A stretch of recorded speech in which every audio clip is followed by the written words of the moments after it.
Hello, I'm Jeff Crone, and today I'm here to talk to you about the effects that communication technologies have had an effect on ownership. Communication technologies has always had an impact on the ownership of property, more specifically, intellectual property. Since the advent of such advanced technological machinery, namely the photocopy machine, videocassette recorders, and more currently the CD burning equipment, the question of ownership and copyright infringement has been an issue. With the use of file-sharing software such as Napster, it will be investigated what role and relationship there is between technology and ownership.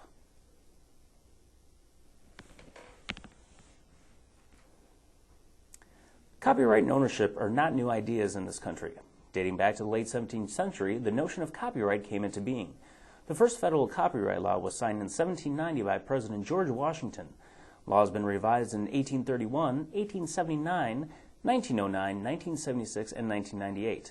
More recently, the idea of intellectual property has spurred the most current revisions. Previous court cases, namely Sony Corporation of America versus Universal City Studios in 1984, have helped to better understand and determine what should be done with the current situation of file sharing. It was found that Sony was not liable for its users making copies of copyrighted material. It was argued that videocassette recorders could be used in assisting time shifting for consumers to record programs and watch them at a later time. In 2001, the Recording Industry Association of America filed suit against the online file-sharing software company, Napster. In the A&M Records versus Napster case, it became evident that Napster did not house nor store any of the MP3 files that its users had access to. What was discovered, and perhaps Napster's detriment, is that it not only provided the software to share files, but it also provided the service that watched over the file share transfer to ensure its success. Because of this fact, the courts upheld the injunction filed by the RIAA to prevent Napster from assisting further exchange of copyrighted MP3 files. File sharing has negative economic ramifications on the music industry by downloading music for free. Consumers do not pay for the items they receive.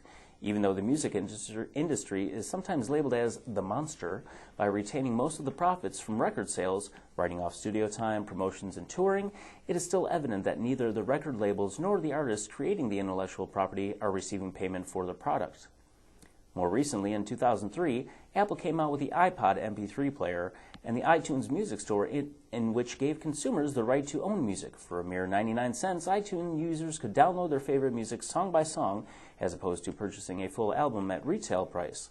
One additional benefit that iTunes Store offered is digital rights management. DRM essentially is a mixture of legal and technological mechanisms that provide copyright owners more control over how their intellectual property is distributed. With the iPod and iTunes working together in a protected environment, the record label industry has been able to monitor and control music purchases and distribution.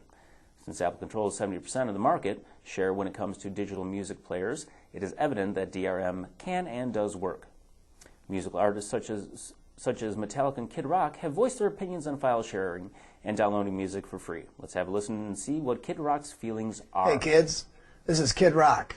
A special announcement for you. This whole debate on downloading music illegally and stealing it, I guess you will, has just really gone way too far. I mean, there's record companies suing kids, and the kids are right in saying that, you can illegally download my music, steal it if you will, because I'm fucking rich. And so how can I bitch about someone downloading a song or two? I really can't.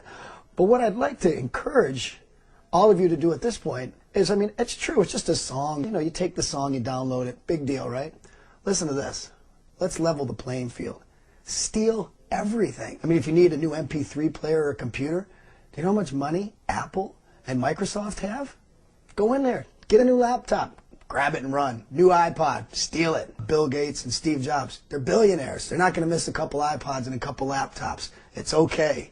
You need a new car? Toyota. Toyota's unbelievable. And it's a foreign car company, so who cares? Go steal a Toyota. Walk on that dealership, hotwire it up, drive it off the lot. Gonna need gas to put in that car, right? You know how much money the oil companies make? Pull up to the gas station, fill her up, take off. Don't even think about paying the bill. They're not gonna miss $30, $40 worth of gas.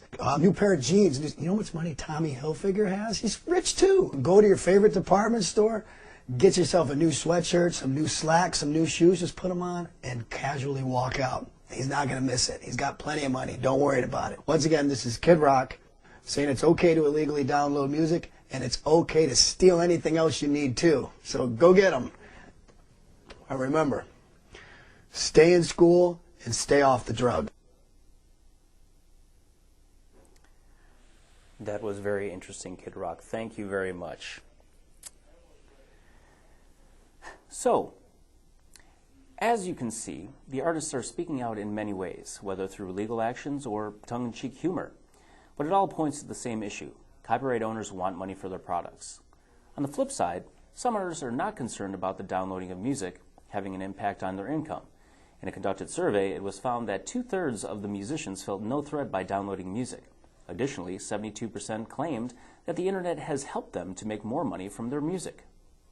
So, what we're saying here is that, in conclusion, music, whether it is in an analog or digital format, is owned by the artists or artists that create it, or whoever bought the rights thereto. Under current copyright law, almost anything a person creates is automatically copyrighted, whether it is officially registered or not.